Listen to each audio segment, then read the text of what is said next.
Blog Talk Radio.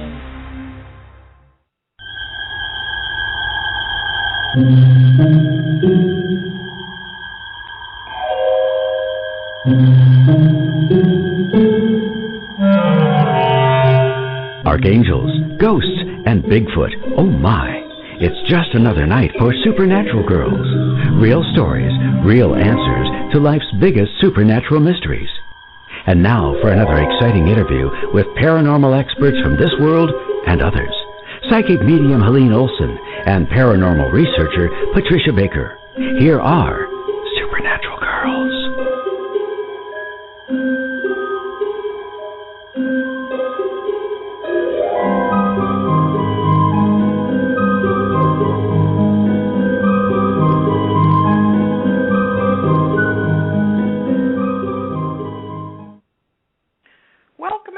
And thank you for joining us for another exciting episode of Supernatural Girls. I am Helene Olson, and you can find me at angelslighthouse.com.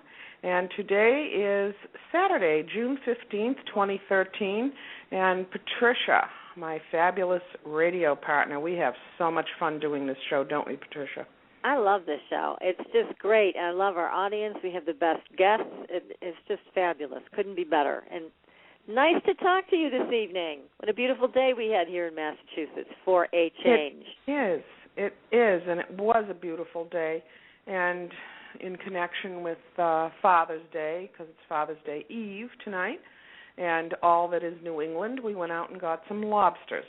And so that was a lot of fun. Yeah. Very nice. We're really, I know people around the country and the world are jealous because, I went to the local market and paid $5.99 a pound for lobster. Oh, my goodness. It's That's not that fantastic. way most places.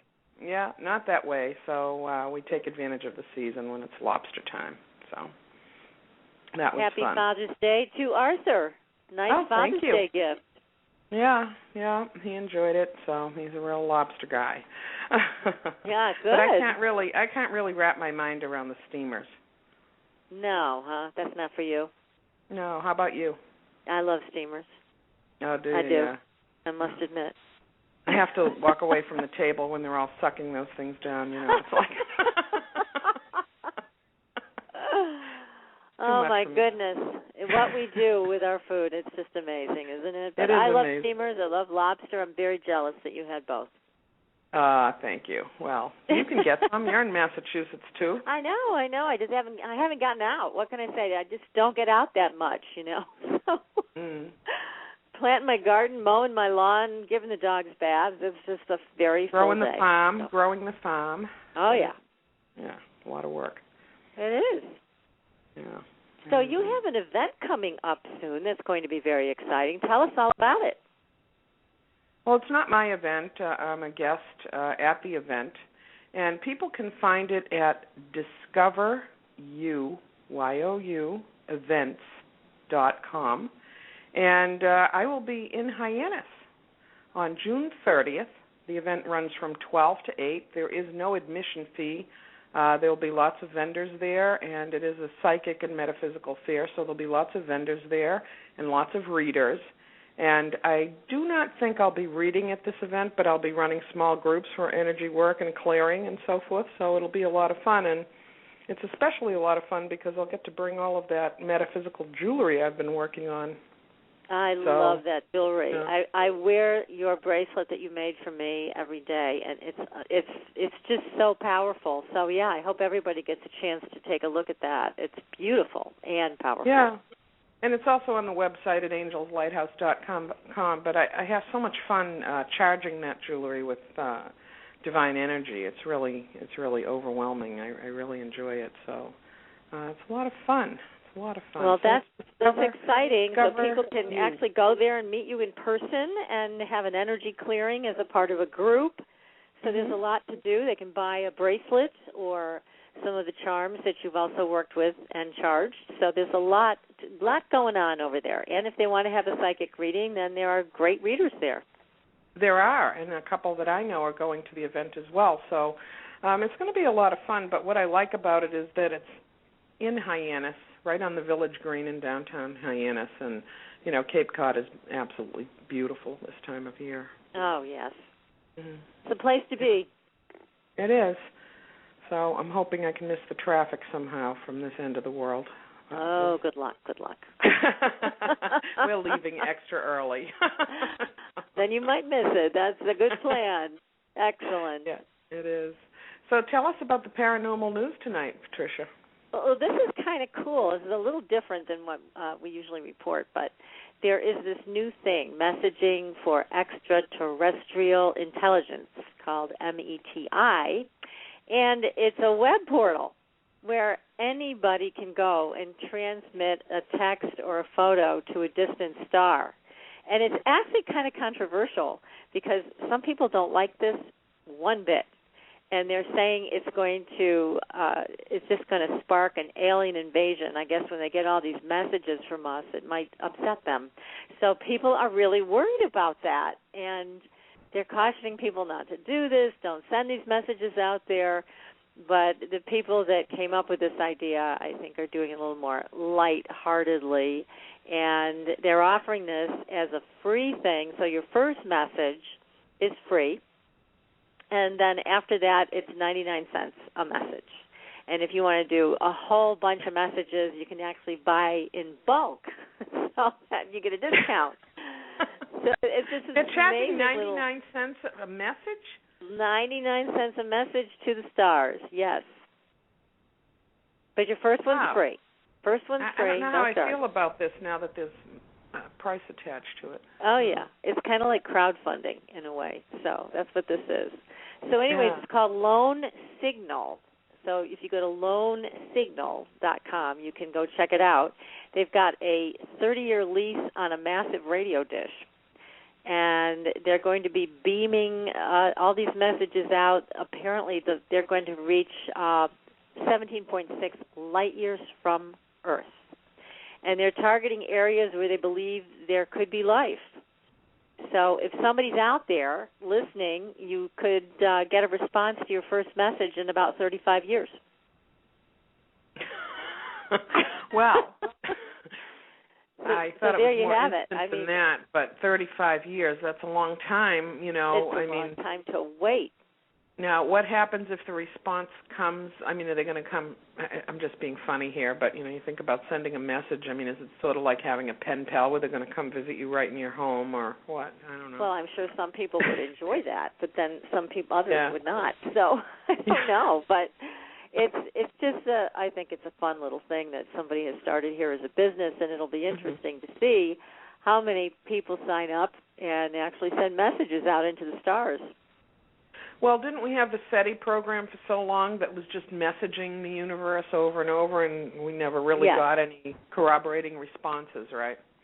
Yes, but that wasn't with our participation. I mean, the general populace didn't get a chance to participate in that. So This is our big chance. I mean, if you want to participate, if you want to send a message out there, you will be able to do it for 99 cents a message. Yeah, but do we really want to hear from those relatives we haven't heard from in so long? It's like... Yeah, exactly. I mean, do they want to hear from us is the question. Maybe not. So, but there is a lot of controversy. I'm not kidding. I mean, there's people writing in, and they're all upset. They think this is going to just start a whole alien invasion, and we should just keep quiet. So... I don't know. It's an interesting concept, and I'm going to watch it closely to see what happens. Yeah, I don't even like to tag pictures on Facebook, so I'm not sure. You're going to save your 99 cents, huh? Well, yeah, probably, but put it towards your next lobster. It is fun. It reminds me sort of that program that I don't know if there's only one company does it or several, but where you can name a star after someone. Oh, yeah. Yep. Yes. Which I could never understand that, but anyways, yes. Yeah. But this is a little more interactive. Really pretty certificate. You get a pretty certificate and things, and maybe this company is doing something similar where people get confirmation of their email or something. Yeah. Your text has been sent. Earth has called. Yes. Fun, really fun. Yes, so that's it for paranormal news. There's tons of stuff going on with all kinds of UFO sightings, as usual. But tonight, we have a wonderful guest, Dr. Heather Lynn. We're going to be talking about ancient history and why it's important to us today. Okay, why don't we bring Heather Lynn on? All right. Well, good evening, Dr. Lynn. You're live on the air. Thank you for joining us. Thank you. It's great to be here. Hi, Heather. How are you tonight? Hi, I'm just fine. How are you? Good. There's a bit of an echo where you are. Are you on a headset or something like this? Is there something you can do to get a better connection? Let me see. How's that? Much better. Much better. Okay. Great. Thank you. No problem. So, first of all, you're an archaeologist, and you have a PhD in comparative religion, and you're an author. You have a book out called Mystery Mesopotamia Part 1, and you also have a new book coming out in October about finding God in man. So you've got some really interesting topics that you've been writing about, but tonight what we're going to be talking to you about is this incredible archaeological escapade that's going on and how these artifacts are kind of disappearing, and yet they may hold the key to a whole bunch of things that we need, like free energy and information about royal bloodlines and all kinds of things. So tell us a little bit, first of all, about you and how you got started into this whole field of archaeology. There's not a lot of women archaeologists, are there? There's more than there appears to be. I think the unfortunate part is the media doesn't seem to pay as much attention to the female archaeologists. But it is a male-dominated field. But I think the numbers are growing in favor of the women. But hopefully more ladies will get involved and roll up their sleeves and start to dig, because it's a really great and fun thing to do. I've talked to so many women who have said, they always wanted to do this, or they wish they could have done this, or what have you. And when I dealt in community archaeology and had, people come and help on excavations and volunteer, a majority of them were female. So I think that it's pretty even, but I think it's just the media that might portray it as different because of the whole Indiana Jones, Laura Croft type thing. Yes, I know what you mean there. That's for sure. So now, what kind of digs have you been on? Have they been here in this country or in other countries? I had dealt mostly just in this country. What I had originally worked in was community archaeology and urban archaeology.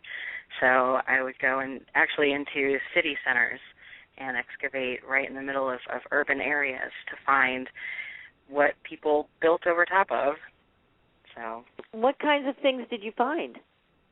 Oh, a lot of different things, mostly residential settlements, and there's just so many things. You'd be amazed at how many things are just right in people's backyards. I think that's one of the most interesting things about community archaeology in particular is a lot of times people think they have to travel so far to find something interesting, but literally right in your backyard you may be able to find some very interesting things dating back, to the 19th century, 18th century, depending on where you are and however. So, yeah, there's many different things, but mostly just residential materials out of privies and that type. One interesting find, one of my favorites that I presented a paper on was it sounds a bit mundane, but the backstory was amazing. It was a bottle called Mrs. Winslow's Soothing Syrup.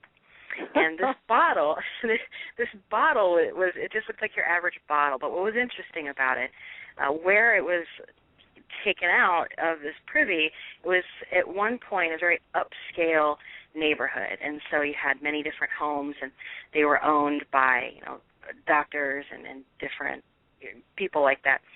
And looking into the past of this particular bottle, there was more than one of these bottles, still not quite unusual, but looking into the past of this particular product, it was a sedative that was an opiate-based sedative. One bottle was supposed to last a family an entire lifetime for their child. It was it was very, concentrated, given that it was, drugs, and it had a highly just drug effect, addictive effect. It was really dangerous stuff. So you only were supposed to give the infant a little bit.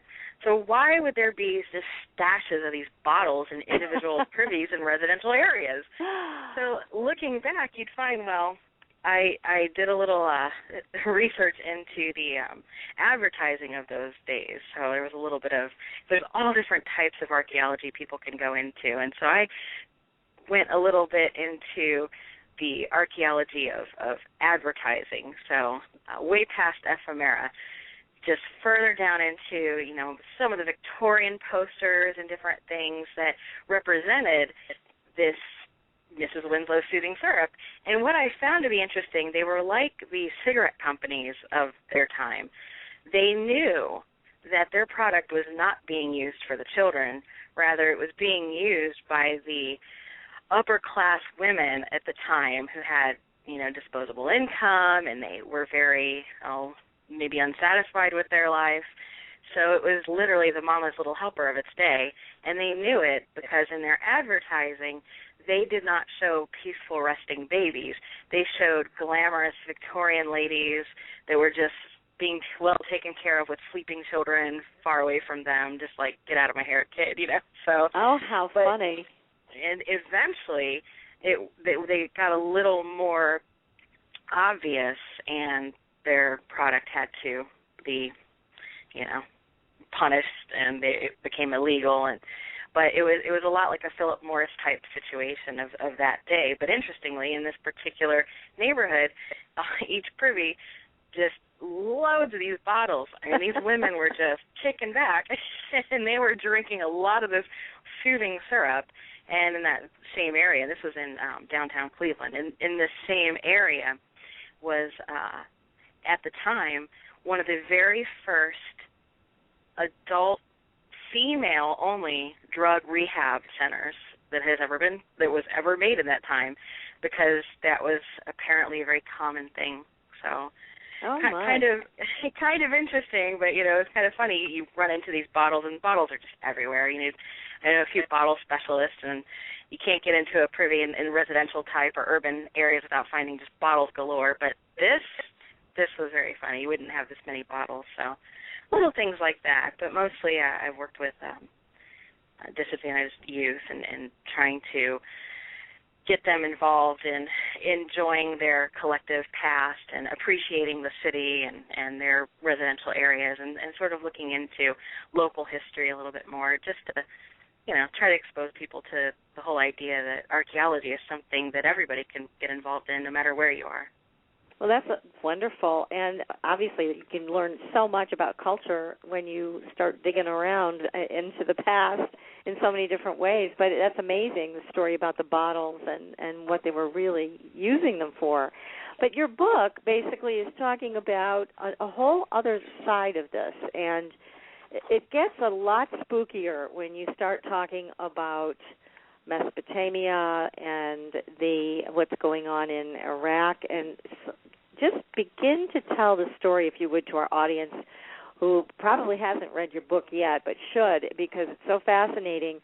There's so many different levels going on here about who's involved and why they're involved and why should we care. I mean, there's a big reason why we should care, but please talk about how you found out about this excavation and these very important artifacts. Okay, well, one day, I'm going through my emails and different things, and I'm very active on Facebook, and somebody messaged me. I get a lot of messages telling me about a lot of different sites, and I try to help out. Ever since I've left the mainstream position, I used to work for a small community organization that was for supposedly for archaeological research, but it wasn't quite that way, which is why I left. So I started looking in other directions. So since then, I've helped with a lot of different projects here and there, and I get a lot of emails asking for a lot of different opinions, and so it really didn't come across as unusual. But I get this email from somebody, and they're telling me about a site in Iraq, and it wasn't just your average site. They were pleading, saying, please help, this is our heritage, what do I do, can you please help us? And it was in a little bit of broken English, but it really sounded important. So I thought, okay, well, let me look into this. So, I looked in just basic Googling, and I couldn't find anything about the site. I couldn't find anything at all. And it just so happened that I got a buzz on my phone to alert me of a news release coming out from the Christian Science Monitor, and it verified that was indeed an accurate discovery. It was a new discovery in the region near Ur, and so the site is called Tel Khyber. And so I started researching a little bit further. It was really hard to find information. I'm sure that has to do with like poor SEO, or maybe they just didn't. I don't know. I thought of a lot of different excuses as to why it was so hard to come by. But the original story was pretty much everywhere. It started spreading like wildfire. So I just thought it was interesting and posted it on my Facebook. And I didn't think anything of it, so it wasn't until later I found that I started getting really angry comments and even some death threats through my Facebook and my blog, because I posted it on my blog as well.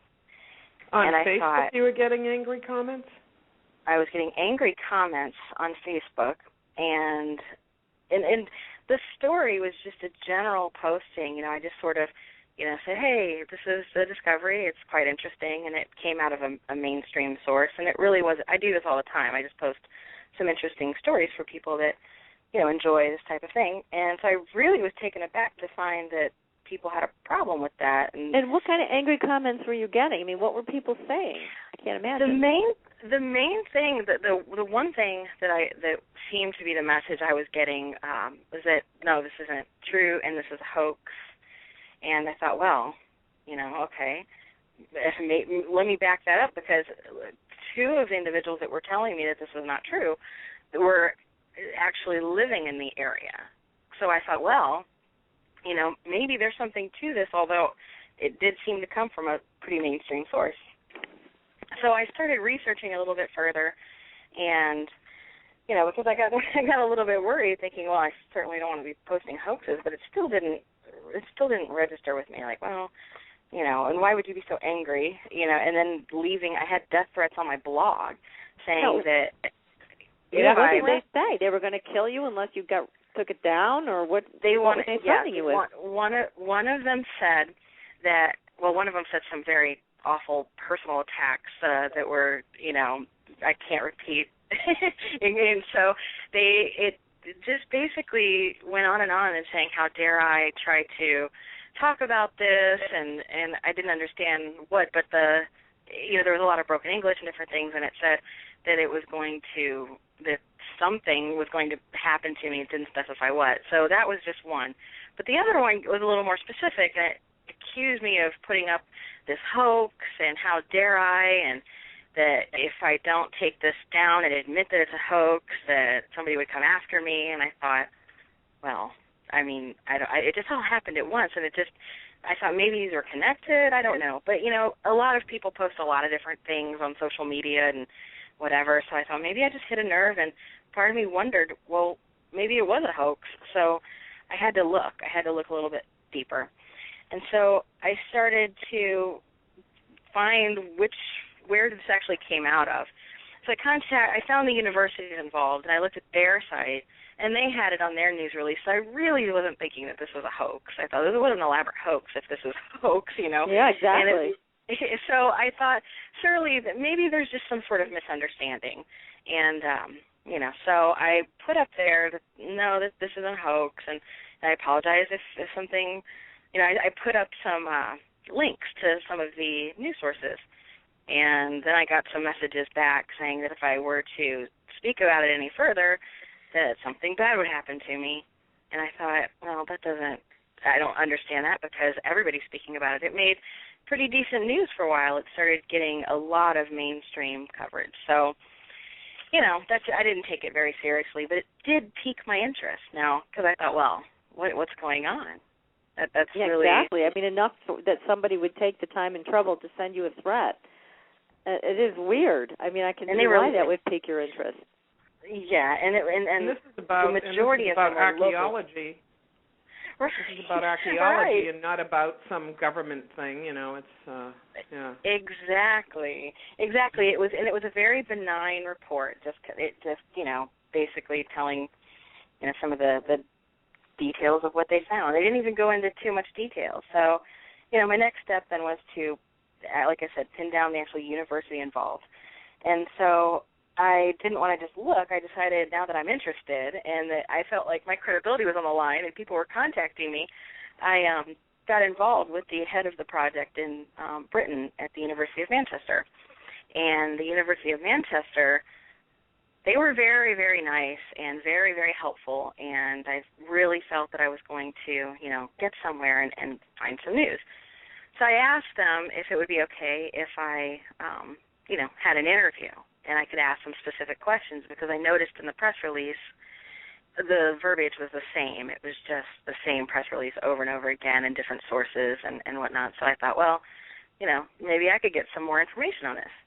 And they said that would be great and that would be fine. And so the one thing they did say eventually was send us an email of the questions you'd like to ask the lead professor on this. And so I did.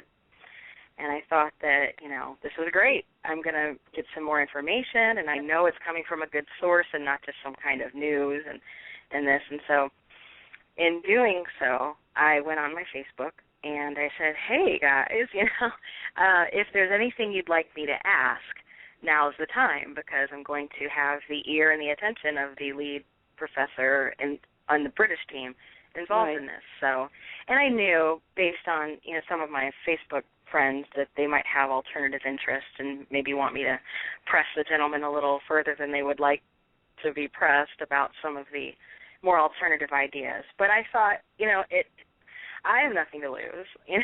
I'll ask whatever, but I knew that I needed to frame it in such a way that they would maybe have a chance at answering me. So I put it all in an email, and I asked about four questions, and I included it in the book, The Email Exchange, to see exactly how I addressed it. I think I did a pretty decent job in asking some, general questions, specific questions, and then including some of the things that some of my Facebook friends were interested in learning. So that was that. And I thought, okay, great. And they said that they would have the professor call me, get back with me, and everything seemed fine. But then, I had to shelve it for a bit because I had conferences to go to and different things. And then after about a week, I tried to call back, 2 weeks, call back. It was just nothing. Nobody would speak with me anymore. And so I started thinking, what happened? Because everything seemed so great. And I thought, well, surely if I said something in an email that was, inappropriate or what have you, but I didn't. My email, was pretty straightforward, asked four questions. So they were just giving you the brush off? They were just ignoring you? And then I thought you had an appointment scheduled, but you didn't. I did. Yeah. Did? Well, I did have an appointment scheduled, and they blew me off. I got blown off completely, and nobody would return my calls. No one would return my email. And it went from a complete night and day type thing where, the only thing that happened was I sent out my email. And my email, so for me, it almost sounds like my email was pretty crazy, but, all it said was congratulations on your recent discovery. And I let them know that, I appreciated their help in promoting truth in archaeological research because they published the findings and it was, really interesting. And I just asked about in their opinion, how promising is the future of archaeology and cultural resource management in Iraq specifically, given the sensitivity of the region. I asked them, with so much mystery around the area and the lack of availability to excavate over the years, what did they think of the various, theories regarding ancient Sumerians. And I that's probably the part that, maybe gave them a bad taste in their mouth. I don't know, but I didn't go into complete, I know there's so many people who wanted me to ask about, could it be time travelers? Could there be, the giants? All these different things, and I certainly didn't want to go into all that kind of speculation with the professor, since he, was kind enough to give me his time, although it just didn't work out to be that way. So I got the total brush off. And I thought, well, okay, at this point, there's not a whole lot I can do that way. So I thought, we're going to take this. Oh, sorry, Heather. We're going to take this moment to just take a break because we want to hear the rest of this fascinating story. I was absolutely riveted by the idea that there's a site that they're not really promoting or giving us the full truth about. So anybody who has a question for Dr. Heather Lynn can call us at 646-478-0828, and your website is Dr. Heather Lynn, LYNN.com. Is that correct? Yes. Oh, great. We'll be back in just a few moments. I hope everyone stays tuned.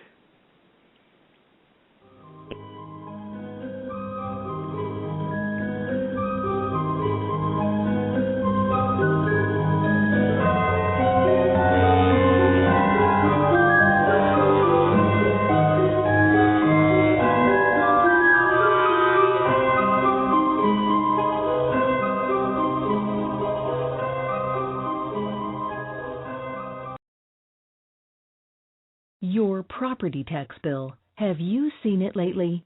It's frightening. Your property taxes are going up while your home value is going down. It's time to fight back and win. For the real truth about the property tax system, get attorney Pat Quintilian's book, Are You Getting Screwed on Your Property Taxes? How to Find Out and How to Fix It. Attorney Quintilian answers all your questions and gives you the facts you need to fight a property tax bill that is spiraling out of control. You'll also read about what happens to property owners who don't check their property records, only to find out too late they're taxed on square footage, fixtures, and even buildings that they don't own. Is this happening to you? Learn your rights. Buy attorney Pat Quintilian's book today. Are You Getting Screwed on Your Property Taxes? How to... Sometimes life can be a challenge. Would you like insight and guidance to help you make the best choices right now? Contact Helene at angelslighthouse.com to make your personal appointment for a psychic reading or energy alignment. Helene is a direct channel to the angelic realm and is remarkably capable of connecting to the living as well as to your loved ones on the other side. Helene is available to clients all over the world via phone or Skype, and it's simple to set up a group reading anywhere. Visit angelslighthouse.com, where you'll find an easy way to schedule right online. And while you're there, sign up for the Angels Lighthouse newsletter and receive information on all the free energy circles, giveaways, and jewelry with a message. Visit angelslighthouse.com and contact Helene today.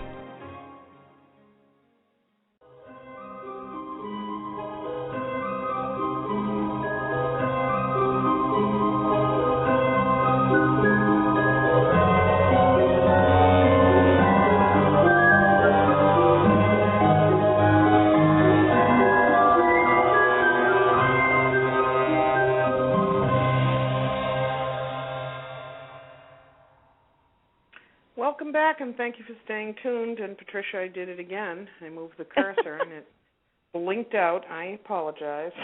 Don't worry about it, But I'll tell you what, that property tax book, I just want to mention, it is really important. See, years from now, when people are doing their archaeological dig on us, they're going to be horrified when they see what the property taxes were. So, and the book is great. The book is awesome. It's really awesome. It gives you step-by-step instructions on how to check on your property taxes, and then how to resolve problems. It tells you how at risk you are. But a lot of people don't even believe this until they've seen it with their own eyes or it's happened to them. But the assessors have tremendous power in the state of Massachusetts and across the country, And if you don't check your property tax bill, then you're stuck. You're paying for things that aren't even yours, square footage that you don't even have, and it is truly a nightmare. That it's frustrating for me because I know how awful this whole property tax system is, and yet at the same time, people scrutinize their grocery bill more closely than they do their property tax bill. So I highly recommend Pat's book.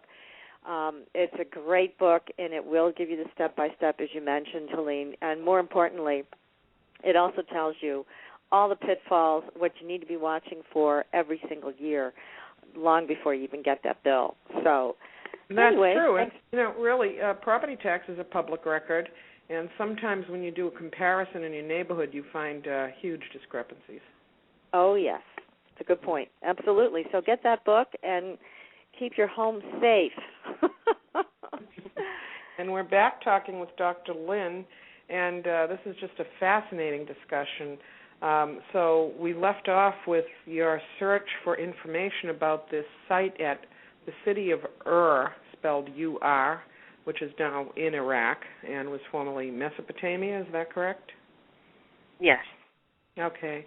And so go ahead. How did we leave it? You were searching for answers, and you were blown off by the university. I was blown off by the university, and so that made me just even more interested. So at first it started out just an interesting story. Then I got some strange feedback that was kind of negative and a little vague, and from people that by their Facebook it looked like they were actually from the Iraq area, so they were seemingly local. So I thought, this is really interesting. And now, given the fact that the university won't talk to me, I thought, well, I have to find out more. But here I am limited because I can't go to Iraq. I just can't. We are unable to go over to where they're excavating. So and now, let me just stop you for 1 second, Heather. Who was actually doing the excavation? Who was behind this? Well, there is a joint. It was a joint effort. Okay. If you look at it, who actually was on the ground, it involved a British team with some Iraqi members. So it looked like it was just a, one of the typical excavations you would find anywhere with a university backing and, some local volunteers and that type of thing. And so, I thought I came up dry then since I wasn't able to contact them directly. But, because they blew me off. But at this point, that's when I realized, I know how this works. It's not the colleges and universities that just have money sitting around and they decide, hey, we want to do this, and there's a money path to follow here. So the people in the universities, they're kind of like the workers. They're the ones that the whole system is compartmentalized. So what you have are professors and archaeologists and researchers who they get money from different sources. So rather than to worry about the university anymore because I couldn't reach them, I thought, well, I need to find who's funding this whole operation, who is actually behind all of this. And so I started to look around. So you found the money, and I did, and what I found out maybe didn't surprise me completely, but it certainly disappointed me, and that was a start. The breakdown, for the most part, is the main corporate backer for this whole operation is big oil, specifically Gulf Sands Petroleum. And as I said, I wasn't completely surprised, just disappointed to see that it's a big oil company that's interested in going over there and having, the place excavated. So, well, let's stop for just 1 second, because it does sound, we could take it as an altruistic, movement on the part of Gulf. So let's say somebody just looking at this in a cursory fashion would say, well, isn't that nice? They donated, hundreds of thousands of dollars to allow the British archaeological team to go over to Iraq and do a dig. Now, isn't that nice? I mean, if they don't donate the money, this isn't going to happen. So what's wrong with that picture? Well, I mean, that's a great point, and that's how many universities operate. They have to have this type of funding from companies that have the type of money that allows them to fund these things. So you could look at it that way. And so that's why I said I was not surprised, because it happens all the time. I was just a little disappointed because big oil, Middle East, and I thought, well, so of course I looked into Gulf Sands a little further. They were once a Houston-based oil company with an American board of directors. They were listed as not only the funder of the program, but an actual founder of the project. So, in their altruistic way, they thought, let's go and do this. So that's very interesting to me. It wasn't necessarily the university, who you would typically associate with research and curiosity and scholarship. It was the oil company that approached the university, saying, "Hey, let's go look what we can find." So, they in 2008, the U.S. Treasury Department declared that Gulf Sands Petroleum was benefiting from corruption, and they implemented different power plays using Syrian intelligence officials, and they tried to intimidate Syrian cabinet ministers because they wanted to gain access to the oil exploration in the area at the time. So the U.S. imposed sanctions on Gulf Sands, and then the company actually left the United States and relocated their operation to London. And so they're not, they have questionable business practices, to say the least, and they're known to poke around and take advantage of localities in order to kind of monopolize that type of exploration. Again, not too surprising, but also just disappointing. But their board of directors reads like a roster of global banking heads and corporate interests, and they've been involved and implicated in corruption scandals and routinely dodge UE sanctions. And yeah, and unfortunately, we've all become pretty jaded in hearing about these types of things when it comes to big business. So it's almost like we come to expect these types of business practices. We don't expect them to be forthcoming and honest. We expect them to basically act in a capitalistic, greedy manner at everybody else's expense. But what does this have to do with the archaeological dig, and why does this bother you so much? It bothers me because in terms of scholarship, the archaeologists and members of the team ethically should be looking to preserve this culture for the people locally. They should be doing more on a local level, but also you would think, or you would hope, that whatever they found, that they would report to the university, and it would be more of an academic, altruistic quest for knowledge, something like that. But rather, what we found was they reported directly to Gulf Sands. And so that seemed to be, a little bit, I don't know. It just didn't sit well with me. What do you think Gulf Sands was really looking for? Because it sounds like they had something specific in mind when they went to the site. They very well could have. But if anything, we can be certain it's at least oil for they're an oil company.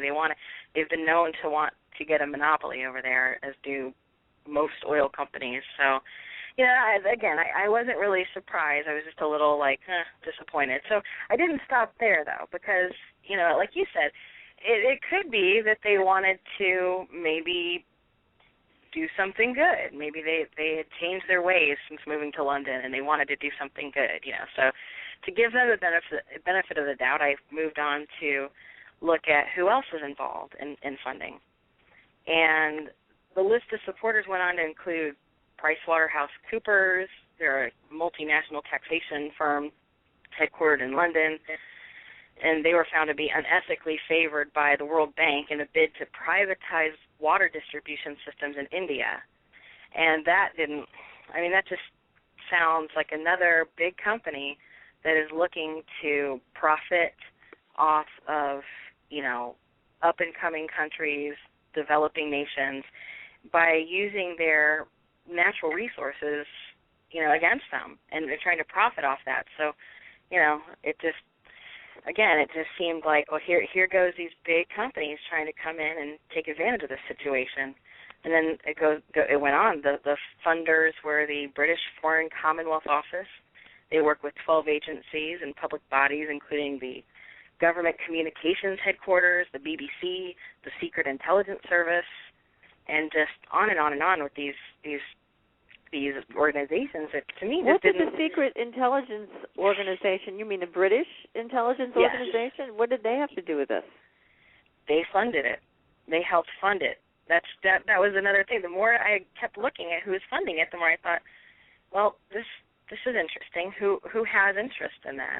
And so, yeah, I guess everybody could just be altruistic and they want to do this. Well, but I have to say, hearing that the British Intelligence Agency is funding an archaeological dig would definitely raise red flags. Don't you think, Helene?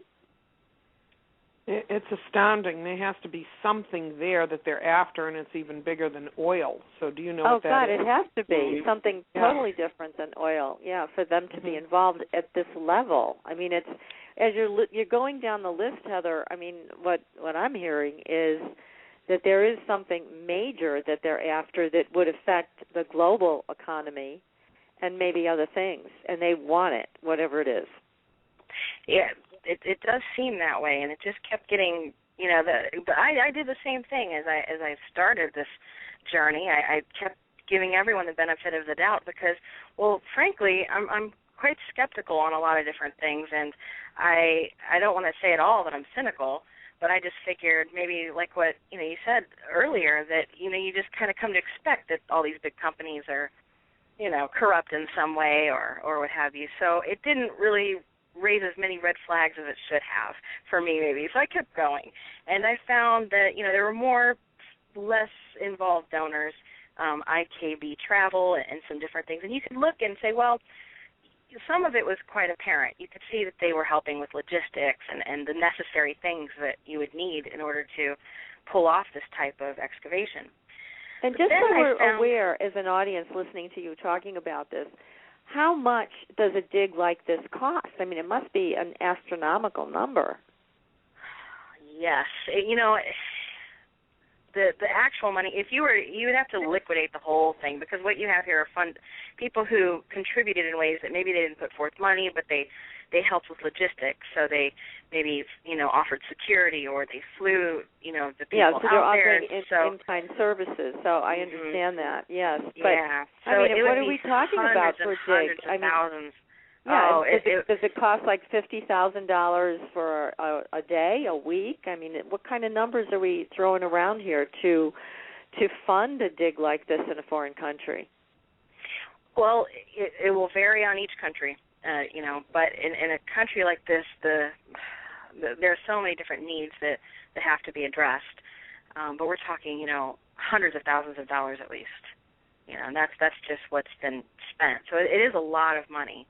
Not 10 million or something remarkable, but this is just the first field work they've done. They hope or plan to go back. So when it's all said and done, it could be millions. It could be millions. And again, so this is where a lot of support. Yeah, because this is where these companies have to, if it's going to happen, I would think, unless there's some wealthy individuals that want to dig deep into their pocket, and then they're going to want something in return. So these companies, they have, they're making billions of dollars, and they have all kinds of tax credits set up to do situations like this, to get behind these situations and donate. So it's to their advantage from a tax perspective often. And so there's lots of other reasons why they would be involved. But again, the thing that has really raised the red flag is when you brought up the British Intelligence Agency. It's like, why in the world would they be involved? Well, the government communications. The other part of it is the Iraqi government has to also be involved. They can't just march into a country and decide to dig up the desert, That's true. That's true. They have to give permission for this, right? Yes. Oh, yes, they do. But it still, it just, again, with all the money that's involved, and as you said, maybe if they had a donor, and then interestingly enough, they did. They had an individual. So so you had it. They had it in various lists of who donated the most. So the founders of the project were not necessarily the British intelligence services. They were further down the list. So they offered less support, but they offered some. The main top tier founders, in addition to Gulf Sands, it was Gulf Sands and then an individual. And who was this individual? Baron Loren von Thyssen of the Thyssen family dynasty. You might recognize his name from ThyssenKrupp. He is heir to one of the richest families in the world. And so is he known to be or spoken about around the world as being one of the Illuminati? Honestly, I don't know. I don't know specifically if this individual has been called that specifically. So I can't say that has been an accusation. But the family, yes, I have heard of that being the case. So the family is quite interesting. They have a long history, and they've had their hands in minerals and all kinds of different, resources and businesses. They're just one of those originally mega... it was steel, correct? Because yes. I recall doing research on this, and it was a steel industry. But this is a man who really made himself wealthy out of very little. I mean, he started his own business. He worked hard. He had an incredible work ethic, and he built up this whole empire. Absolutely, yes. Yeah, so there was, you have to say, I guess, give him credit because he was somebody who had a vision and really brought it to fruition. But then he also had affiliations with the Nazi Party, correct? Yes, he did. The family goes back just multi-generational family of wealth, and it was Friedrich Thyssen who established the steelworks and did elevators, escalators, multiple industrial conglomerates, banks even, and he had massive art collections. And so they're just one of the many of these mega rich bloodlines that have just, had control over world affairs and different things in secrecy because they had so much influence in these big businesses, including banks. And so it was quite interesting. But the Fritz Thyssen, a descendant of the Friedrich, he was the first man to get the newly formed at that time Nazi Party off the ground by giving them what was at the time a large injection of funds to the tune of like $25,000. And in the mid-1920s, that was quite a lot of money. And in 1931, he actually joined the Nazi Party and became very close friends with Adolf Hitler. He continued to use his offshore banks to pump money into the Nazi war machine. So he was, he was on that side of the whole thing, using his banks and all of his resources. It's been well documented about the Nazi interest in artifacts, the sphere of destiny. It's been highly reported, and also there's been many television programs and documentaries and books about Nazis looking for certain artifacts. Certainly it was memorialized and celebrated in Indiana Jones, and you could well see something like that happening. It's this quest for power through these ancient objects, and it's there's a long history to it all. So so it sounds like the grandson or whatever he is, the new Thyssen donor, he's also interested in this type of thing. Is that true? Oh yes, absolutely. And you raise a really good point that when you hear Nazi, of course, a lot of people are familiar with that whole archaeological background, that they had this sort of movement led by all kinds of Nazi leaders and archaeologists, and at the time anthropologists and scholars, and they wanted to research the German past in order to strengthen nationalism. And prior to the formation of all those Nazi Archaeological Research Society, there wasn't much funding or interest in Germanic archaeology at all.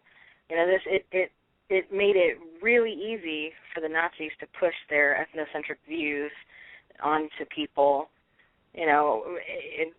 after they were able to finally fund it, because since nobody had interest, like many things, it just never got any funding.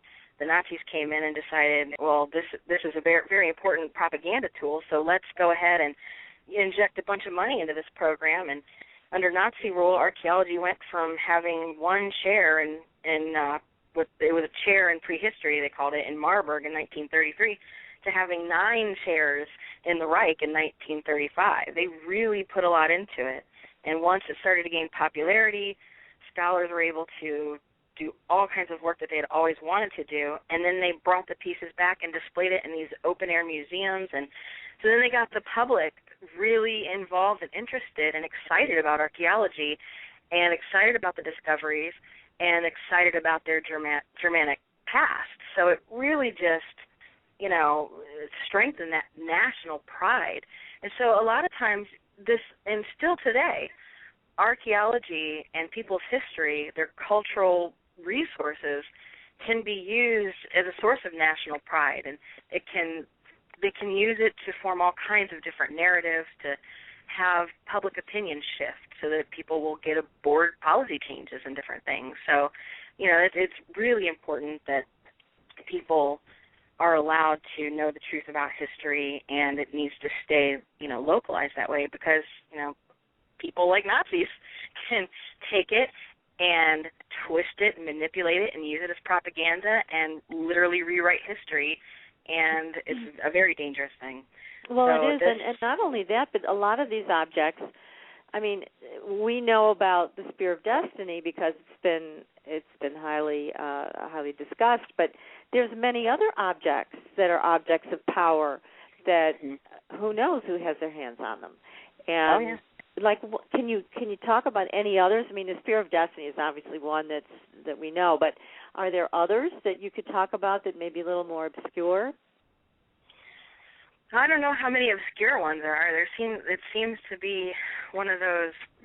I think people are really familiar with a lot of the search for, like you said, the Spear of Destiny. Of course, there's the Holy Grail. That one's just, people are always looking for that kind of, what is that? Who is that? These stories. The Ark of the Covenant. The list is just tremendous. But and they also looked for spaceships and UFOs and extraterrestrials. What I've heard too. So that was also a part of all of this. So yes. But again, it's a quest for power. So a lot of these things, when you're talking about all of this, this is how I would conceptualize it. You're talking about businesses who have something in mind. They have something they're going after in this area of the world, and they want it for themselves. And it's not a heartfelt mission. It's not a passion to find out about the past and share it with the local culture and share it with the world. It's about finding those objects or that knowledge and keeping it secret or keeping it for their benefit. So it's a very divisive energy versus a very holistic energy. Right. So it sounds like what you're saying is, well, I want it to be holistic. I want it to be more for everybody's benefit. And what I'm picking up on here is all these red flags telling me that people are running off with the goods, and we're not being able to participate in these wonderful discoveries and get the benefit of any of them. Oh, right. That's exactly the thing. I've worn the rose-colored glasses because honestly, I don't want to believe that this is how it is. So I still try to look and find how I can say, oh no, they're doing it to be kind, they're doing it to be helpful to the Iraqi people. So I try to enter these types of inquiries with an open mind, with not one of these, going and looking for trouble type people, and unfortunately I think trouble just kind of finds me. But, you make a great point. People aren't allowed to buy rare artifacts generally, and, you can't go digging on your own. Most of the time you have to, have permission from a number of sources, and it's just not quite that holistic, inclusive, quest for knowledge that, I would like to see it. It is a quest for power. And that's exactly what Thyssen was trying to do in the early days when he funded Hitler. He was quoted as actually saying about Hitler that he had realized his gifts for speaking and his ability to lead the masses with that gift for speaking and impressed him.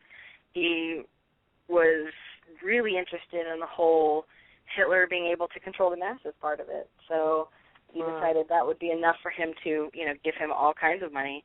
And he it's funny, I don't mean to interrupt you, but what I'm picking up on, and tell me, Helene, what you're picking up on also, but with the original Thyssen, Fritz was his name, I believe, his first name. What I pick up on with him is that this was all about order. This guy was a little OCD, maybe a lot OCD. And the feeling that I get with him is that when he saw Hitler, he saw somebody who was going to bring order to things. And that's what he loved and craved. And so, it's funny because you can take something like that, an aspect of someone's personality, and you can really see how it can lead them down a garden path. But it's, so many of these things I could see in a different light. And in his mind, and I don't know, Helene, I know you pick up on this stuff better than me, but it just came loud and clear that he wasn't trying to harm anybody, but he really believed in order, and that's what he envisioned with Hitler at the helm. Unfortunately, he didn't see the rest of the story, or if he did, he ignored it. Perhaps I don't know, Helene, what do you think? I think it's a lot about it's half about order, and the other half is about power. Mm-hmm. Total power. Sidling up to a person like Hitler was being connected to even more power than he already wielded with his money, and that's the way I'm getting it. Yeah, that's a good point. That's a good point. I think you're really onto something, Helene, because as payback for all the money, because he continued to just give him so much money, and he funded the whole startup cost. As a payback, he was elected a Nazi member of the Reichstag and appointed to the Prussian State Council, the largest German state. So he had his, he had his thanks in order for him. So he did get some power out of that. After the war, he was actually tried. He went on trial for being a Nazi supporter, and he didn't deny it.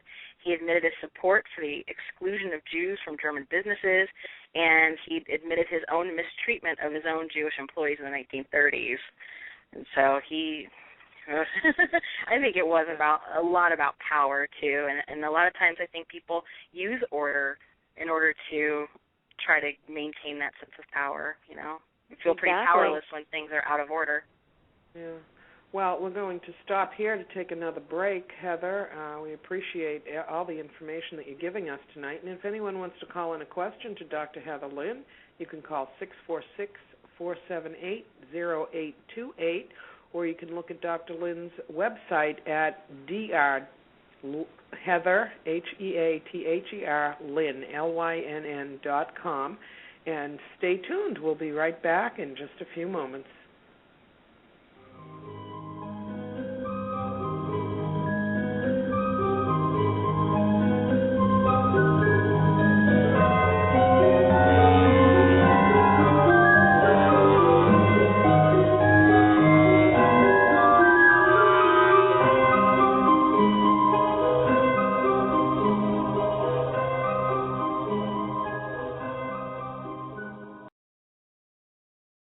Your property tax bill. Have you seen it lately? It's frightening. Your property taxes are going up while your home value is going down. It's time to fight back and win. For the real truth about the property tax system, get attorney Pat Quintilian's book, Are You Getting Screwed on Your Property Taxes? How to Find Out and How to Fix It. Attorney Quintilian answers all your questions and gives you the facts you need to fight a property tax bill that is spiraling out of control. You'll also read about what happens to property owners who don't check their property records, only to find out too late they're taxed on square footage, fixtures, and even buildings that they don't own. Is this happening to you? Learn your rights. Buy attorney Pat Quintilian's book today. Are You Getting Screwed on Your Property Taxes? How to Find Out and How to Fix It. Available on Amazon.com. Sometimes life can be a challenge. Would you like insight and guidance to help you make the best choices right now? Contact Helene at angelslighthouse.com to make your personal appointment for a psychic reading or energy alignment. Helene is a direct channel to the angelic realm and is remarkably capable of connecting to the living as well as to your loved ones on the other side. Helene is available to clients all over the world via phone or Skype, and it's simple to set up a group reading anywhere. Visit angelslighthouse.com, where you'll find an easy way to schedule right online. And while you're there, sign up for the Angels Lighthouse newsletter and receive information on all the free energy circles, giveaways, and jewelry with a message. Visit angelslighthouse.com and contact Helene today.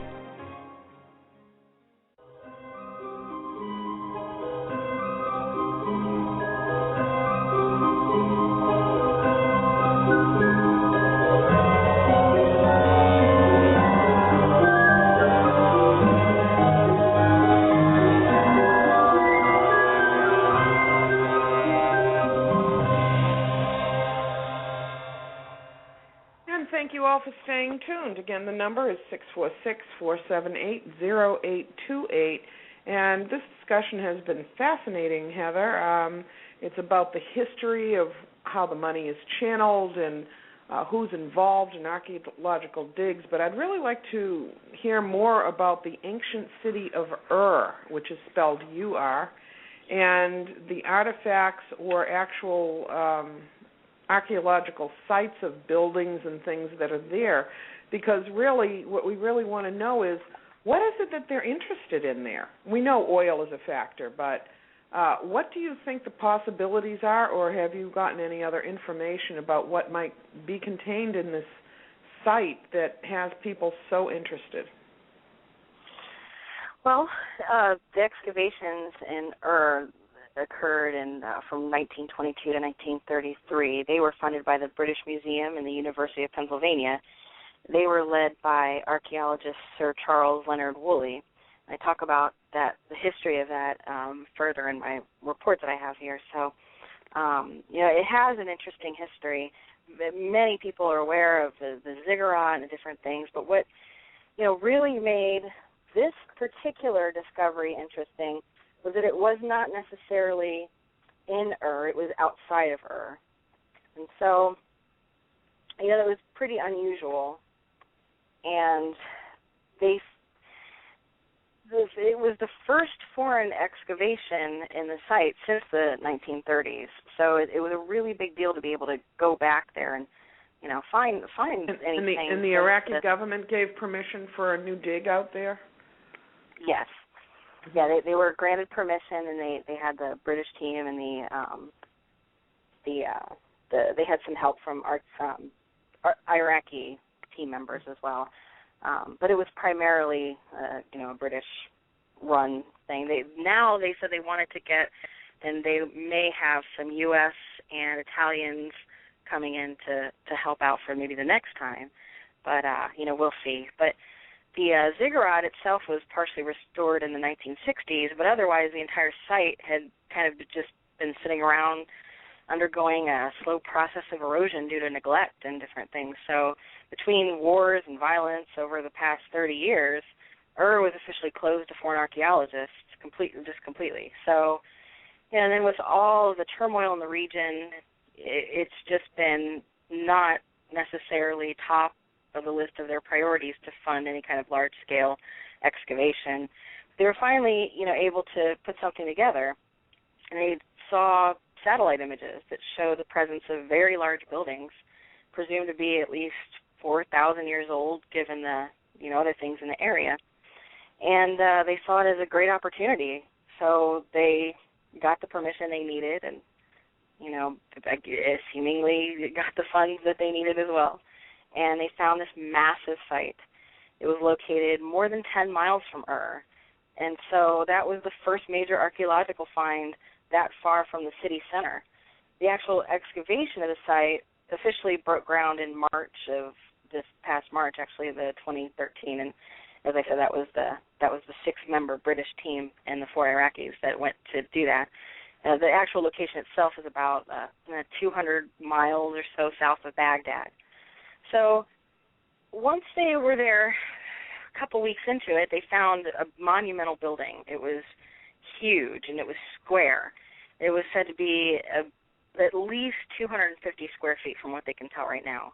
And the rooms excavated along the eastern side of the building had solid pavements of regular mud bricks and a large hall that had beautifully decorated floors.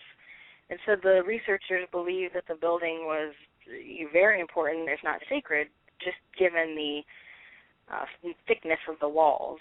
It was they were 9 feet thick, and this kind of indicates that it was really well, protected. So there had to have been something important there, and it was very well decorated, had a grand courtyard. And so it's not really common to find complexes this old at this scale. It was really big. And so they did some soil testing to determine information about the climate and different things. And at the end of it all, the working theory is that it was either a temple, palace, or an administrative center. And it was indeed at least 4,000 years old. So with it being an administrative center, I think that's just really interesting, and I'm sure that has just, interested more researchers, because the Sumerians, Babylonians, the people in the Mesopotamian area are known for their meticulous record keeping. So if this is indeed an administrative center, they could be on to a huge discovery of records that have been kept and preserved, and so the knowledge there could just be enormous. So it is exciting, but it could just prove to be really exciting. Only time will tell at this point. When they published the finds, they reported, small things like 3.5-inch clay plaques that depicted a worshiper dressed in long fringed robes, and some assorted pottery fragments. Nothing too extraordinary, but it was enough to, I guess, make it interesting for press releases. To go back to what Helene was asking. This is but why would such donors be so interested in this site? Do you have any speculation or idea from your research what could be contained in those records, or what could be contained in antiquity, that these kind of donors would be stepping up in this way? Well, that's I do have some thoughts on that, and that goes back to, like you said, the funders. So we have already established there's big donors, the oil companies, and then the Thyssen family, who they were big into banking, and they had established this bank that it was called the Union Banking Company, or UBC, and it was a place where Thyssen just installed friends in positions of power to run it, and it was a big crony system, and that's what they used also to fund the Nazis, and it was just this offshore bank. It was totally corrupt. But when you look at the names on the list of the people who were in charge of the company, they were all referred to in the original documents as members of the Order, and the Order being the Skull and Bones from Yale University. And so he had, in the report, I also list the names and when they were a part of the Order and all these different details that you can find there. But some of the members were, was a gentleman named Knight Woolley, who I have not been able to find. I'm still researching whether or not there is a direct relationship between Knight Woolley and Sir Woolley from the original excavations. But he was also a member of the Order and director of the Federal Reserve Bank of New York. And the list just goes on. All of the members of his boards for this bank were either or members of the Order or the Nazi Party. And the final one was Prescott Sheldon Bush, and he was a member of the Order in 1917, and he was actually Thyssen's partner in business. He is the father, of course, of, George Herbert Walker Bush. Now, but what do they want? I mean, there's something about this area of the world that has obviously captured their attention, more so than Egypt, more so than any other site. So what do they think they're going to get there? Well, Nazis generally are obsessed with bloodlines and, what they have referred to as racial hygiene. So, it's interesting. You can look at it. I look at it like this. You have multiple people involved. Some of them you can kind of guess what their motives would be. Like an oil company, it sort of seems obvious that what they would be looking for would be to monopolize whatever may be there in terms of oil or, well, who knows, but it seems to not be completely out of the ordinary. But then you find these wealthy donors, and you think, well, they're big into finding, artifacts and that. So perhaps it's just this system where you have, a group of people, each with their own agenda that's, kind of subversive, and they join together and form some kind of a organization that appears to be altruistic and helpful to universities, and they funnel money in and have the universities act as their henchmen, so to speak. But, that goes back to the question then of, what are they looking for? So what I know that they have found beyond what they have published in the press release and different things like that, because they've not reported anything else. That's just, and they're out of the region now. They've left. So since then, I know that they found a lot of pottery, and a lot of it was just bagged up and taken out for further analysis, not completely unusual. But interesting to me, because my initial email into this talked about how, broken pottery was bagged up and it was, a tragedy and all this. So it further confirmed that this individual who initially contacted me maybe had some kind of insight into this, and I've tried to find him since then, and it was through Facebook, and now he has no profile, so still looking. But other than that, they have found just, piece of ivory, copper tools, stone tools. They found a lot. But the most interesting thing is tablet fragments they found. And they have translated what some of the fragments talk about, and not all of it. And now they have shipped those off, and I was told recently that they have been lost.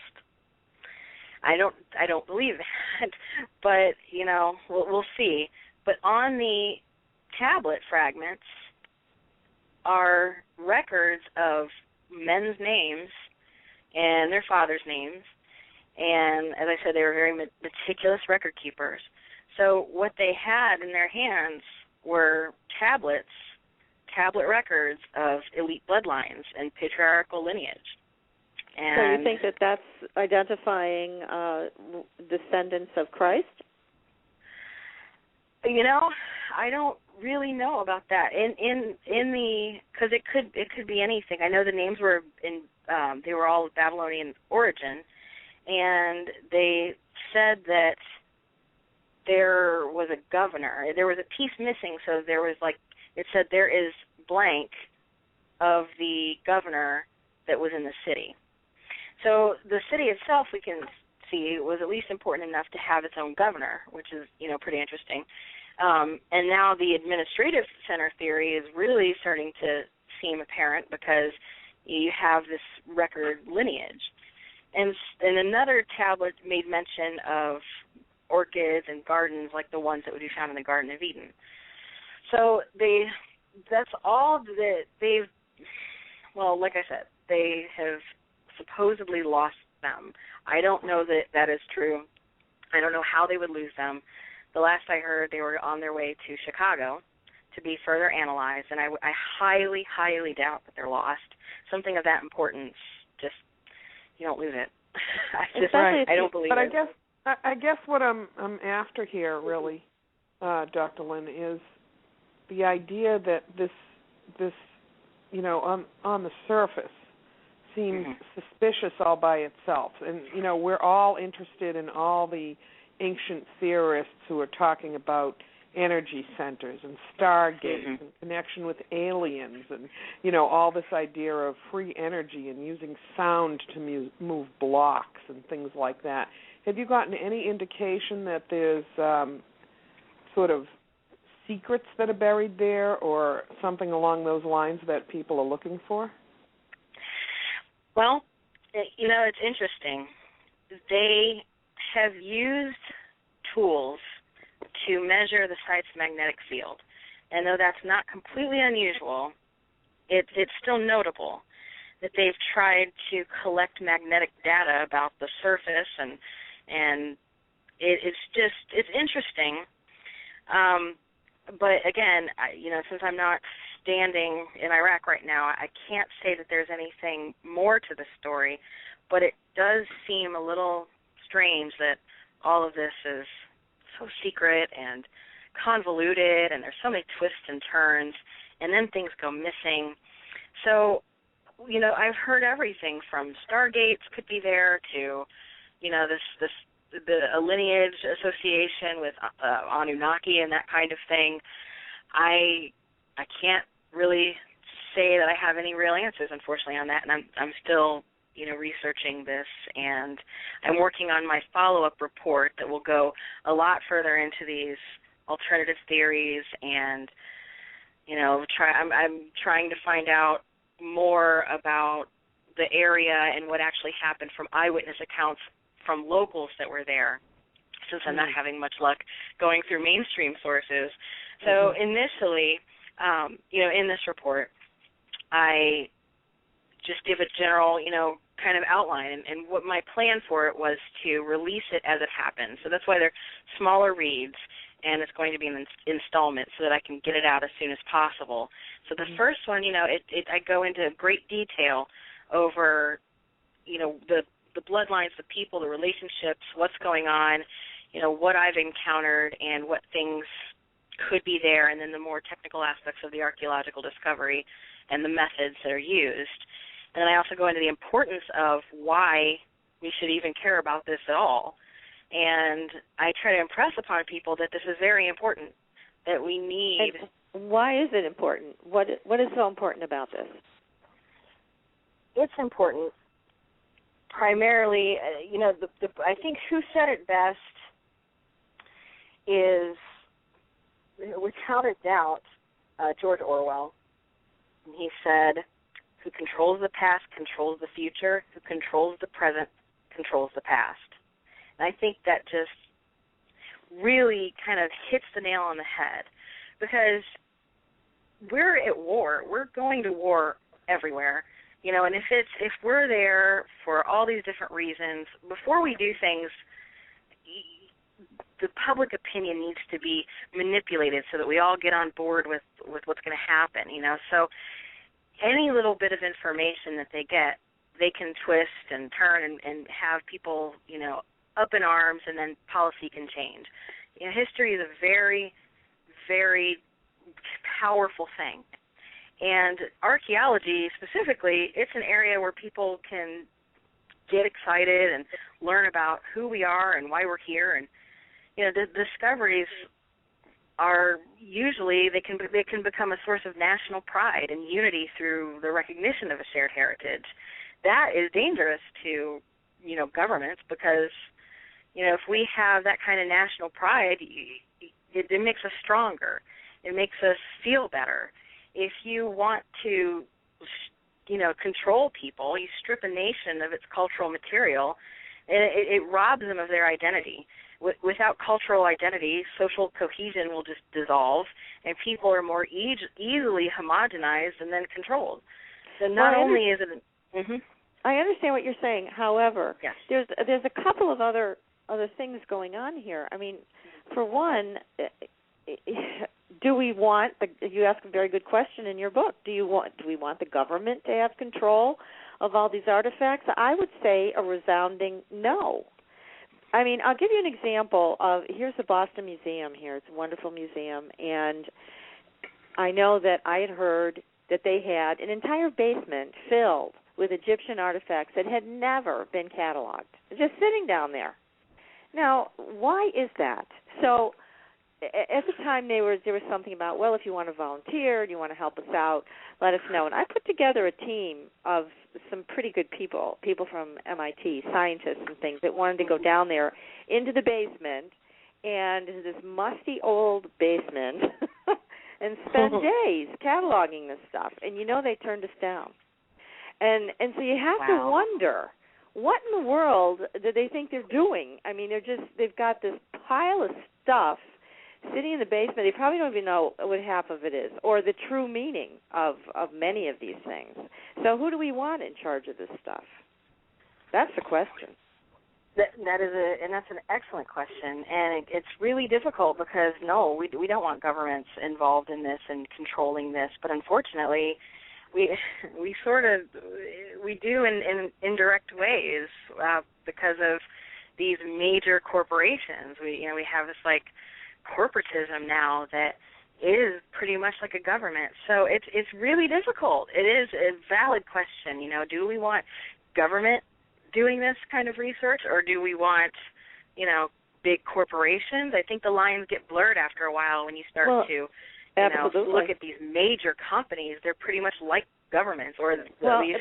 And you look at Harrod Sisson now, the younger man. I don't know how old he is today, but and as you mentioned, he has an incredible artifact collection, maybe the best in the world. But is that any worse than take the last scene in the Indiana Jones movie, where the Ark of the Covenant is taken into the bowels of a government facility, never to be seen again, cardboard boxed away? I mean, what's the difference? It's still taken away from public eye, and again, I really believe, Heather, that there's a lot of these artifacts out there that nobody knows what their true meaning is. Nobody knows their true power, except people who might have the occasion to encounter them. People like Helene, who are very sensitive, might be able to figure it out, might be able to have an experience with these artifacts, because I know Helene has had experiences with crystal skulls. Talking to crystal skulls, the communication that comes out of them is incredible, but only someone like Helene would be able to have that experience. So I think there's a lot of mysterious objects here. We have yet to even scratch the surface on what they were really about and what they were really used for so many eons ago. Right. Now, it is amazing, and the question that was posed to me, and I had to really consider this, is the one of free energy. If there was some sort of technology available at an earlier point in our history, and when we could find it somehow, you as a big company and that dealt with energy, you would want the monopoly on that, so that you would definitely take the steps necessary to make sure that either that information never gets out, or you at least are the one who discovers it and intercepts that from getting into the public. So, I can't say for sure whether or not there is anything like that. But it's the more I think about it, the more it seems quite possible that there's something out there. And if not, perhaps they believe that there is, and that's enough to drive them to do these certain things. Again, with the whole bloodline connection, a lot of these, wealthy, large, elite-type families, they're really interested in proving lineage and feeling like that they have this connection and maybe like a right to rule, like a birthright. Whether I believe that is completely irrelevant. It's whether the people in positions of power believe that. If they have those beliefs, they act on it. It's just like that, the Nazi connection. As a German individual living in that time, it would be inconsequential, really, if you believed this. They want the people to be hypnotized and mesmerized by the possibility of things so that they can just have that public support, so that people don't rise up and protest, but so that ultimately they can go act out whatever it is they want to do. And, as a people, we just can't sit back and let governments or big companies go about the world into war-torn countries, taking advantage of other people, other countries, and exploiting them for their resources for whatever reasons, whether they're obsessed with bloodlines or they just want to, find some minerals and exploit it. Regardless of the reason, it's just not right. It's not right. Well, I hear you loud and clear. And, but the bloodline thing is, to me, is the least interesting. But what's more interesting to me is the fact that there might be something there about immortality or about cures from all disease. I mean, I can see where an individual who has a huge artifact collection would be interested in some type of a discovery that would allow that person to live forever or to live without infirmities. So that's the kind of thing where I could see an individual, being very interested in whatever they could glean from something out of that culture, or the Anunnaki, who have been rumored to be our inventors, basically, our creators. So that's interesting. Yeah, so I'm thinking, what would motivate somebody like that? They've got all the money that they could ever want, need, whatever. So what else would it be? And so that's what comes to my mind. And again, it just seems like there's just so many tentacles to this, and there's no real answer to how it should be done differently or better. But again, I still think there's a lot of things sitting around in our museums, whether they're in the basement or whether they're in nicely lit glass consoles that people still haven't figured out. Right. Oh no, there definitely is, and sometimes it's a question of money. But as you have experienced, even when you have volunteers, sometimes there's blockades there. There's something stopping them from going a little bit further. So sometimes it's not always about money, and it's a really interesting situation, to say the least. Yeah, it is. There's an answer. And it's sometimes, I see what I like about what you're doing is you're trying to get people more involved in the whole process. And, years ago I was introduced to a physicist in Russia, Dr. Vladimir Kovtun, who had discovered these cylinders that were in the hands of statues of pharaohs. And he always asked everybody when he went to the museums, what are these things? And nobody could answer him. And then somebody said, well, they're like rolled up linens. And he's like, no, that can't possibly be. And he went to research it further. What he determined was that these were some type of batteries that the pharaohs were holding. They were like a personal and person battery. One like the was Baghdad battery? Yeah, well, like one was made out of, not that one, but like one was made out of copper, and that was held in the right hand, and another one was made out of a silver material, possibly zinc, that was held in the left hand. And when the pharaoh held these, their own power was, electromagnetic force was increased. So wow. He discovered this and then started to actually have these handmade in Russia. And I have a couple of pairs of them here, and it's very interesting because if you take a voltmeter and you measure someone's voltage, it'll be low, but you put these in your hands and the voltage goes up tremendously. So he was onto something. He was onto something. But here's he's a physicist, obviously, but he's an individual outside of the museum crowd. He wasn't an archaeologist, but he had a curiosity that led him to understanding an object that was clearly an object of health and power. Now, in Russia, they did test them and they used them for health benefits. They wouldn't do that here for a number of reasons, but they've been using them there for those purposes, and apparently fairly successfully. Wow. There's an example of something that another culture from so many thousands of years ago understood, the electromagnetic field of the human body and how to enhance it. I mean, we're so far behind them. And we're just, I think, in so many ways looking in the wrong places. But that's a great example of archaeology and just an individual who had a curiosity and was able to determine more about solving a mystery there. Wow, that's really amazing.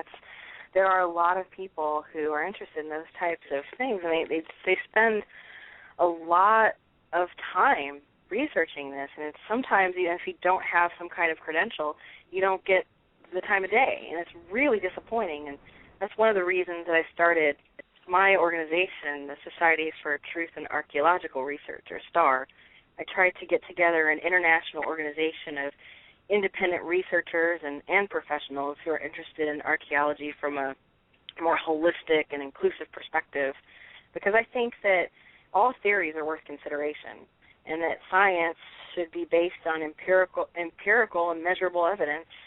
And, it's now people just follow this narrative, and they discriminate against theories. They label them pejorative labels like fringe or pseudo or these types of things, and it's divisive. It's counterproductive, and it's not in line with the true scientific method. It's very biased. Dr. Lynn, can you tell? Oh, sorry. No, go ahead, Helene. Go ahead. I was going to ask Dr. Lynn to tell the audience how they could get involved with their organization directly. The organization, as I said, it's called STAR. It's the Society for Truth and Archaeological Research. It's still in development, and it is member-supported. There's all kinds of different things we're going to be doing. We're going to have actual excavations that people can participate in. There's going to be online education, in-person education with different people in the field, so that basically what we want to do is anybody who has an interest in any of this, rather than, pay all kinds of money to universities and go to field schools and do all these things, we're trying to have a more open, inclusive, barrier-free approach so that everybody can share their ideas and try to work on things. So it will fully launch September. Is there a website for STAR yet, or that's coming soon? Yes. People can take a sneak peek. It's Society for Truth and Archaeological Research.org. It's a very long thing, but if you Google Society for Truth and Archaeological Research, or you Google STAR or me, or you even just go to my website and you'll see a link right there. There's a video talking about it. There's some things. You'll be able to find it pretty easily, and we're also working on getting a different URL that might be a little bit easier for people. But as of right now, it's Society for Truth and Archaeological Research.org. And on there, you'll be able to kind of get a glimpse as to what we're doing, and you can sign up for the updates so that you can be a part of things as it launches. And it is a member-supported organization, and membership will start on September 21st. That's when we're going to officially open, and there's a lot of interesting people involved. There's so much excitement. I'm really, really excited. I've had such great support from friends, from colleagues, and we are going to do some amazing things, and I cannot wait. It is going to be an amazing year. So check that out. So they can get that link. They can get that link right from your website, which is drheatherlynn.com. So that might be the easiest way to find it. And that's awesome. Yeah, congratulations with that launch. That's fantastic. Well, thank you. I appreciate it. Yeah, I really want to provide democratized access to archaeology, to history, and tools, resources, everything, regardless of somebody's education, experience, or background. None of that. We want to have a multidisciplinary, anyone who's interested, let's just share open-minded inquiry and have some fun while doing it. Maybe get out there to some really neat places, too. Now, are you going to also have invite psychics in to do psychic archaeology? Because I know you and I discussed this is an up-and-coming type of thing where psychics are being invited to share their insight about artifacts. Yes, that is definitely something we want to look into, because artifacts hold a ton of energy and a ton of record, because wherever artifacts are, they pick up the energy of that place or those people. And energy is pretty sticky. It kind of clings on to whoever has it or where it is, and it's the same way. I've described it this way before, but I personally believe every single person is intuitive and uses their intuition every day. So when you walk into an empty home or an empty apartment, you actually get a feeling of a record of what was there before, which is why the vibration comes through to us as, oh, I'd love to live here. This is so happy and wonderful. Or conversely, I don't think so. This does not feel good. And then you find out later that the people who lived there before were arguing all the time or having a terrible time or whatever it is. And that's how objects are, too. They keep a record of where they were. And I think that using psychics with artifacts, which I've read a lot of artifacts, it's amazing the information that can be picked up by what's called psychometry, which is the reading of objects, that way. And so that's very fascinating that you'd be interested in doing something like that. What's also interesting is that if you independently give qualified psychics, people who are well practiced in this, an object, it's amazing how often they are able to come up with the exact same information independent of each other. Now, Helene, when you have read, I know you've read a lot of artifacts, is there anyone that stands out in your mind as the most extraordinary? Well, I mean, I can't pick out one individual one, but there have been some artifacts that actually have live energy connected to them. An entity or an energy, I'd have to say an energy that actually speaks. And some of these artifacts are more along the lines of sort of sacred artifacts from Egypt and things like that, where it's almost like a telephone, where there's some kind of energy connected to it that actually, as a psychic or a cuckoo or whatever you want to call me, can actually hear a voice talking about the artifact or what its purpose was or where it was found or how it was created. Because a lot of these objects were used in prayer in connection to all kinds of entities and also divine entities. Now, on these lines, my feeling about it and the way I've kind of heard the information etherically is that, even if we go back 200 years, which is certainly a blip on the universal screen of time, we find that people then had to be using their sixth sense, if you want to put it that way, because they had to stick their finger in the air and decide whether it was a good day to plant crops or decide whether it was a good day to take a trip. They didn't have the Weather Channel. Right. They didn't have anything interfering in their mind, like, our little computers, tablets, trucking, anything you can imagine of the modern world. They didn't have that. So they were very focused on the idea that they could connect. And this is all over the world, and even among indigenous peoples that have, oral records of thousands of years, that they absolutely connected energetically because they didn't know any different. It was just part of their natural circumstance and their ability to do it. They all did it. And so a lot of these artifacts, that even little talisman that people carried around as good luck or whatever, they were prayed to, they were connected with, they were revered, they were honored, they were kept sacredly, and so there's a lot of energy to pick up from those kinds of things. That's so fascinating, and I know there's a pretty well-known case of psychics being utilized to find archaeological information at Glastonbury Abbey. And that happened quite a long time ago, but a gentleman by the name of Bond started excavations after consulting somebody who consulted spirits. I think they used automatic writing for it, but what ended up happening was, it was a success. It was a complete success. It was really amazing, and he didn't tell anybody about it until, years later, after he'd already presented all the information and different things. And after learning that he had used a psychic to help, the Church of England was so embarrassed that they fired him. It's one of those things where not unlike today, when you start to go into different realms, sometimes the mainline thinkers or whatever, they don't want to explore those options. But it's a shame because, clearly in that particular case, it was right on the money. It was amazingly accurate, and there's been other cases since that too. And so it's quite interesting. It couldn't hurt, right? I don't know why anybody would say no. It couldn't hurt. So I would say definitely people should get involved that way. Yeah, exactly. I mean, it could unlock some great key, and I mean, it could be a key. They could be the key to unlocking the door of an artifact and really finding out what it's for.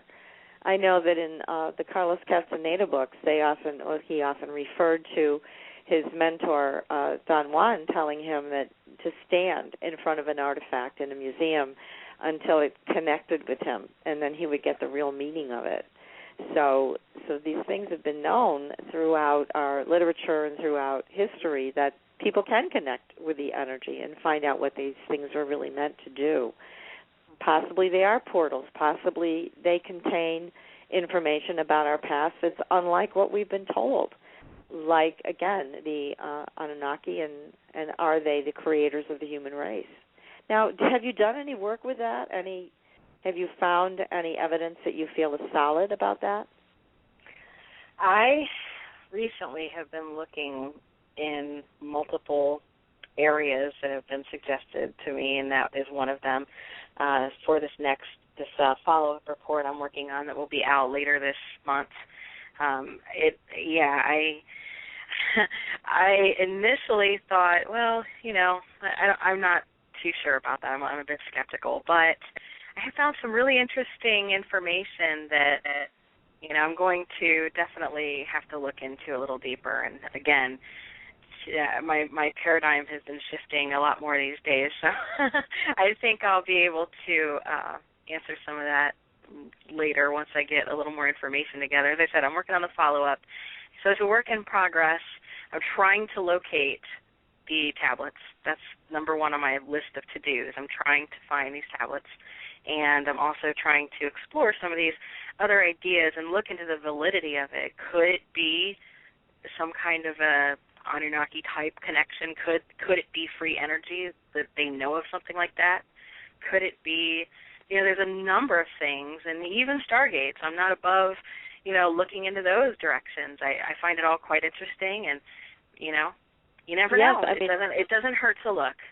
It really doesn't. And again, all of these things, these terms have been bandied about in different ways, and it is important to consider, are there stargates? I mean, just recently there's been a lot in the news about, in the alternative news, about the jump room for Mars. And, it's a lot to wrap your mind around. I mean, for me it is, to think that there's a room somewhere where you could be in the room 1 minute and then on Mars in another. But, on the other hand, there's a part of me that says, well, why not? Why couldn't that be possible? And why couldn't it be possible that we were made, we were created, right. We didn't evolve. So there's a lot to be investigated here, and you as an archaeologist are on the front lines of this, where you could have access to things that we wouldn't, and you'd be able to piece it together hopefully a lot faster and come up with some solid evidence for us to chew on about where we're from and what's possible, what's next. Incidentally, you mentioned that I have access to different resources, and that is interesting to note. When I initially started looking for information on this site, not only did I just do some general Google searches, and I came up kind of dry, but I thought for sure I'd find something through academic databases. I thought, well, surely someone's publishing papers on this. Somebody's, just maybe it's not been out in the public because it's somewhat boring. And there's a lot of research that's out there that's really interesting, but it just kind of goes into the academic databases and, all these different sources, and it doesn't necessarily go out on the AP Newswire. So I thought, well, maybe there's stuff there. Nothing. I couldn't find anything. Nothing in the academic area, and that came as sort of surprising to me. Well, maybe there will be something coming up soon. I'm hoping that's the case now that they've left the area and they're supposedly working on the analysis and this type of thing, although I don't know. I don't know. I'm coming up dry on that. Do any of these artifacts, do you know if they could ever end up in a military installation? That's possible. That's what I'm picking up. I don't know what about you, Helene? Are you picking up anything on where those tablets went to? I'll tell Heather separately. Okay. Yeah. Yeah, I think that's a really important quest you're on. So that would be great to find out what they're up to with those things and where they brought them. Will certainly give you a lot of clues. Oh, yeah, absolutely. I know that there is a lot of military interest in this. I know that some years ago, not too terribly long ago, I think in 2007, I might be mistaken on that date, but Robert Gates, he was the Secretary of Defense. He was, before that, he was the head of the CIA, National Security Council. He's into a lot of different things, and he personally went to, the actual ziggurat at Ur and was escorted around to see things, and I have pictures of that on my blog, and I just found that to be interesting, and I found it, I found some of the pictures from the actual Department of Defense website, and I'm still trying to locate the exact, reasons for all of that and what was going on. I mean, it could be just a very general reason, just looking, who knows, but it's funny how a lot of this is just kind of buried, so to speak. Yeah, I mean, it seems to go through different channels at different times, and again, then you have the wild cards of the very wealthy, like Mr. Sisson, who is looking to increase his collection and probably has a personal agenda in terms of why he wants these things. So, yeah, I mean, there's just so many different places they could end up. And then again, I keep thinking about Indiana Jones, the government facility where everything is just packed away in boxes. So, Warehouse 13, huh? Yes, it could be Warehouse 13. So, yeah, exactly. That was kind of a fun show. Too bad it's ending. But, yeah, I mean, you just wonder, all of these mystical objects, where are they? And who's got their hands on them? But certainly if there was something to do with free energy in these tablets, you can understand why oil companies, government, they want to keep the status quo as is. They don't want to disturb it. They don't want people to have free energy for their own reasons. So you can see where there would be some nefarious sources at work trying to keep this under cover. Right. Absolutely.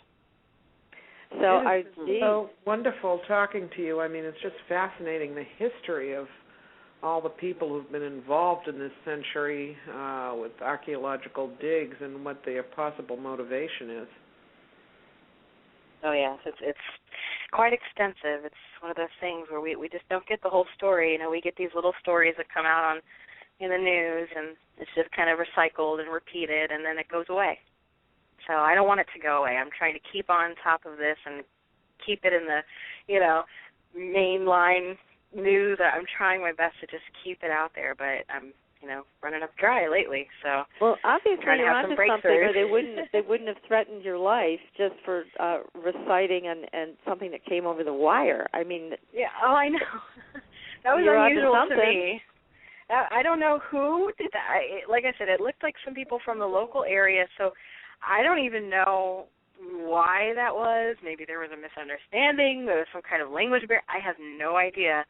But it did come across as awfully strange. And what else is strange is the initial person who sent me the tip-off is, gone completely. And so I'm like, I would really, really like to speak with this person. They seem to have had, from what I could tell, it almost sounded like they were watching it go on. And so if that was the case, I would just give anything to speak to this person. So because they sounded very desperate to speak to somebody, and they asked for help, and then it was so desperate, but then they were gone. So I don't know, there's so many unanswered questions, and that's just kind of kept me going. I have to find out why this is so important. If this is so important, who's behind this, and what's going on, and now why is it being kind of just covered up? I think they put out the story in an almost obligatory way, like, oh, look, we found some stuff, and that's the end of that. So go about your business and know that we've got it under control. In the meantime, who knows what they found or what they're doing. So I don't know. I have to say, this is not unlike the whole UFO phenomenon, where so many people have come forward and said, I had this experience. And then, of course, people make fun of them. They say they're weird, they're hallucinating, they're having dreams, whatever. They try to explain it away, and then the government has their own process of disinformation around it. Meanwhile, they have all these classified documents that people want to see. People want to know what involvement the government has with UFOs. Have they been doing reverse technology with downed craft? I mean, there's just so many questions that we all have. but yet it's being hidden away still to this day. And abductees, people who have seen UFOs, are still being treated badly. And that's the kind of thing that I find reprehensible in our culture. And it is a culture of secrecy, and only certain people can know the truth. And that just doesn't sit right with me. I would rather, like you, see everybody get to an understanding about what these artifacts are, what these UFOs are, and have it all out in the open, and people can then decide for themselves what's what. It just doesn't make sense to keep things so hidden away. I agree. Well, it's been a wonderful and fascinating discussion with you, Heather, and we appreciate your generously coming online tonight and talking to everybody about archaeology and how important it is to keep it open in our society. And we thank you so much. Oh, no, it's been my pleasure. You ladies are just wonderful. Just a great show. I love the questions. It's just been a joy. So I thank you very much. Thanks. Thank you. That's so nice. We encourage the whole audience to take a look at Heather's website at heatherlynn.com, and there they can get a connection and a link to your STAR website, which is coming out in full force on September 21st. So that'll be great. Looking forward to it. I will be launching that actually at the Ancient Mysteries Fall Conference in Fort Wayne, Indiana. So if anyone wants to come out and see some great speakers, Stanton Friedman's going to be the keynote. Going to have Dr. Rita Louise will be there, Frank Joseph, number of great speakers. So really great time we're going to have. So Star wonderful. will be officially launching then. Yep. So come on out to that too. Okay. Great event. Well, yes. Dr. Lynn, if you'd hang on, just please stay on the line for a while, and I'll get back to you in a few moments, okay? And thanks again for coming on. Thank you so much. You have a great night. Thanks, Heather. Good night. What an interesting discussion, Patricia. I know. You know, it's Heather's a wonderful guest, and she has so much information about the mystery of all of this, and I'm so intrigued. Now I want to know what you're going to tell her. You know that you set me up for that, didn't you? Well, stay on the line, Patricia. But, you know, it's just, I don't know, it's just fascinating. I just have always been interested in archaeological sites and what goes on. And one thing we did not ask Heather is if she thought there were any other sites in the world that were as interesting as the one outside of Ur. Yes. Yeah, because we have. We're going to have her back, have her back on the show, and we'll talk about other sites and see what other mysteries lie beneath. Definitely. Well, you know, I'd also like to thank our assistant Jim, who generously gave of his time tonight, and that was wonderful of him, and we appreciate him so much. Yes, thank you, Jim. Thanks for all your help with our show. We need some extra hands with this board here. You know, we always need an extra hand. This is a lot to handle for two people, so. Yeah, it is. It is. Well, it's been real, Patricia. It has been real. Again, a wonderful show. Now, next week, we've got the celebrity numerologist who's joining us. She's going to be doing readings for people, taking a look at people's numbers and names. It's going to be a fabulous show. It's all about you guys in the audience, so make sure you join in and bring your questions, and all questions about numerology with Tanya Gabrielle. Yeah, and she also, I think she's also an astrologer, so she ties in the numerology with your own personal astrology, so it's quite fascinating. That's going to be great. That's going to be great. So I'm sure we're going to have a lively discussion on this one, and I know a lot of audience people are going to call in, and they're going to want to know what their name means and all of that. And so we encourage you all to call in next week and listen to the show. Okay.